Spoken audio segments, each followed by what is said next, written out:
ముఖ్యమంత్రి గారు ప్రత్యేకంగా ఒక విషయాన్ని ప్రస్తావించడం జరిగింది.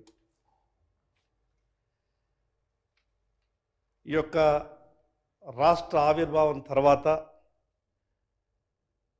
టీఎస్ని టీజీగా చేయడం కానీ, రాష్ట్ర చిహ్నం విషయంలో కానీ, తెలంగాణ తల్లి విషయంలో కానీ, తెలంగాణ రాష్ట్రం వచ్చిన తర్వాత తెలంగాణ తల్లి విగ్రహాన్ని చూస్తే మన ఇంట్లో తల్లిని రోజు ఏ రకంగా చూసుకుంటే ఆ రూపాన్ని మన మదిలో తలుచుకుంటే ఒక రకమైనటువంటి ఆనందం వస్తుందో ఆ రకమైనటువంటి ఆలోచన కలగాలన్నటువంటి గొప్ప ఆలోచనతోనే ఈ యొక్క తెలంగాణ తల్లి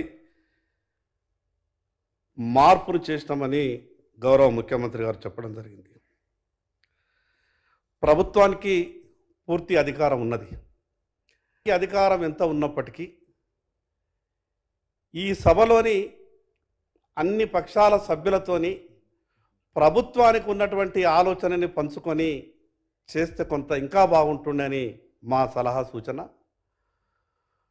అదేవిధంగా మాకు అనిపించింది, మిగతా అన్ని విషయాలు నేను చర్చకు వెళ్ళను, కానీ ఆ యొక్క విగ్రహంలో తెలంగాణ తల్లి తలపై బతుకమ్మ ఉంటే బాగుంటుండేనేమో అని కొంత ఆలోచన మాకు అనిపించింది. సరే, మీరు ఏ కోణాల నుంచి మీరంతా అన్ని విషయాలని ఆలోచించే మీరు నిర్ణయం తీసుకుని ఉండొచ్చు. కానీ నేనేమంటే, గౌరవ ముఖ్యమంత్రి గారు ఈ రాష్ట్రానికి సరిగా లేనటువంటి అన్ని విషయాల మీద మార్పులు చేసేటటువంటి ప్రయత్నం చేస్తున్నారు. దానికి నేను ముఖ్యమంత్రి గారికి ప్రత్యేకంగా అభినందనలు తెలియజేస్తా ఉన్నాను. కానీ గత ప్రభుత్వం తీసుకున్నటువంటి ఈ రాష్ట్ర ప్రభుత్వ ఉద్యోగులకు సంబంధించినటువంటి ఈ రాష్ట్ర చిహ్నాలు మార్చిండ్రు, ఈ రాష్ట్ర గీతాలు మార్చిండ్రు, విగ్రహాన్ని కూడా మార్చిండ్రు. నేనేమంటానంటే, రూపకల్పన చేసిండ్రు, సరే కొద్దిగా ఏదో చేసిండ్రు, మొత్తానికైతే ఏది మంచి అనిపిస్తున్నదో అది చేస్తున్నామని చెప్పే ప్రయత్నం చేస్తున్నారు. చాలా సంతోషం. మేమేమంటున్నామంటే, గత ప్రభుత్వం 317 అనే జీవో ఉద్యోగులకు పెను శాపంగా మారింది. అధ్యక్ష, నేనేమంటున్నా, గౌరవ ముఖ్యమంత్రి గారికి నా తరపున విజ్ఞప్తి ఏంటంటే, ప్రభుత్వ ఉద్యోగులు ఎన్ని పాటలు పడుతున్నారు 317 జీవోతోనంటే తొందరగా నిర్ణయం తీసుకోండి. ఈ 3-4 కారణాలు ఏ రకంగానైతే మీరు స్పీడ్గా నిర్ణయం తీసుకొని సభలో చర్చ పెట్టి ఈ రకంగా మీరు ముందుకు పోయే ప్రయత్నం చేస్తున్నారో, ఈ 317 జీవో అసలు తెలంగాణ ఉద్యమమే మనకు స్థానికత కొరకు. తెలంగాణ ఒకటే నిమిషం సార్, నేను 1-2 నిమిషాలలో నేను చేస్తున్నటువంటి మంచి పనులకు ఒక 2 ఉదాహరణలు చెప్పే ప్రయత్నాన్ని చేస్తున్నాను. నేను ప్రభుత్వాన్ని విమర్శిస్తలేను అధ్యక్ష. చేస్తున్నటువంటి మంచి పనులకు ఇంకొక 4 మంచి పనులు చేస్తే బాగుంటుందని ప్రభుత్వానికి సూచన మాత్రమే చేయదలుచుకున్నా. నేను ఎందుకు ఈ మాట చెప్తున్నానంటే అధ్యక్ష, అసలు తెలంగాణ ఉద్యమమే స్థానికత కొరకు ఏర్పడింది. స్థానికత విషయంలో మన పంచాయతీ వచ్చింది.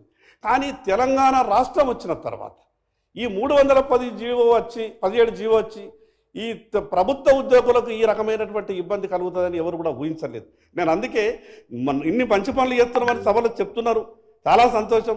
ఇటువంటి మంచి పనులు కూడా వాటికి ఎంతైతే స్పీడ్గా చేసినారో ఈ మంచి పనులకు కూడా అంత స్పీడ్గా చేయండి. ఒక్కొక్క చివరిగా 1 నిమిషంలో ముగిస్తా అధ్యక్ష. ఒక్క విషయం, తెలంగాణ రాష్ట్ర ఆర్థిక వ్యవస్థ గత ప్రభుత్వం చిన్నాభిన్నం చేసిండొచ్చు, ప్రభుత్వ ఉద్యోగులు విపరీతంగా ఇబ్బందులు పడుతున్నారు.